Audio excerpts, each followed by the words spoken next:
Hello, আসসালামু আলাইকুম। শুভ সকাল। সবাই কেমন আছেন?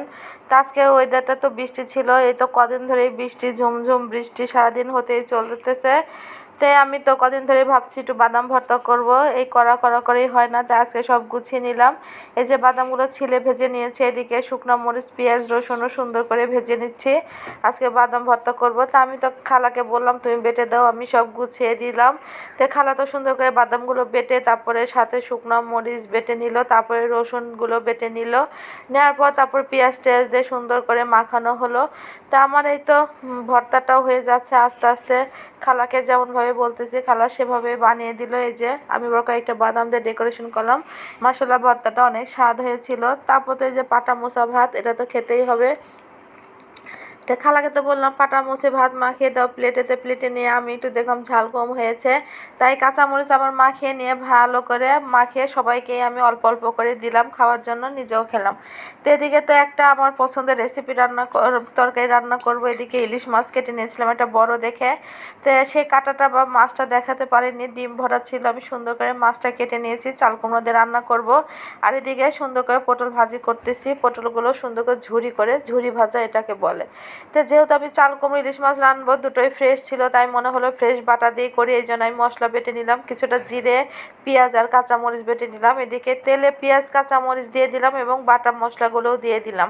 দিয়ে ভালো করে নেড়ে চেড়ে নেবো। এর মধ্যে একটু মরিচের গুঁড়া, হলুদের গুঁড়া, ধনিয়া গুঁড়া, জিরে গুঁড়ো, তারপরে কাঁচা জিরা বেটে দিয়েছি, অল্প করে পেঁয়াজও বেটে দিয়েছি, সব অল্প অল্প করে দিলাম। যেহেতু ইলিশ মাছের তরকারি অত বেশি লাগে না। এবার একদম টাটকা গাছ থেকে পাড়া হয়েছিল, ফ্রেশ একজন দিয়েছিল বাড়ির পাশে, সেই চাল কুমড়োটা দিয়েই আমার মনে হলো আজকে আমি ইলিশ মাছের তরকারি করব।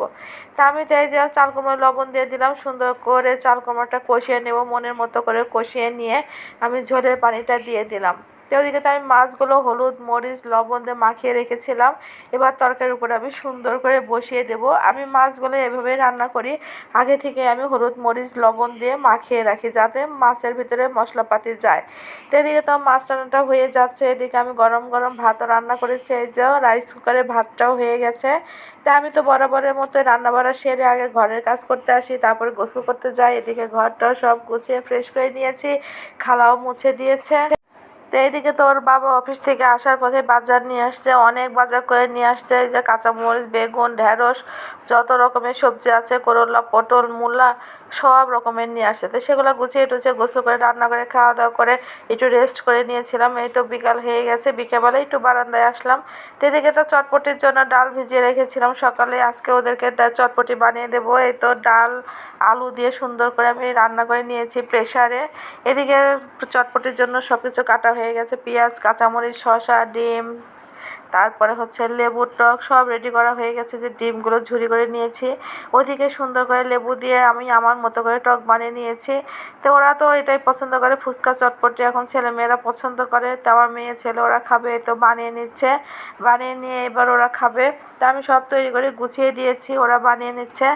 তো জানি না কেমন হয়েছে, সবাই যার যার মতো সেই মতো করে বানায়, আমি আমার মতো করে বানাই। তো ধনেপাতা ছিল না, এটা একটু সমস্যা ছিল। এই তো আমার ছেলে খাচ্ছে, মাসাল্লাহ মজা করেই খাচ্ছে, বলছিল মজাই হয়েছে।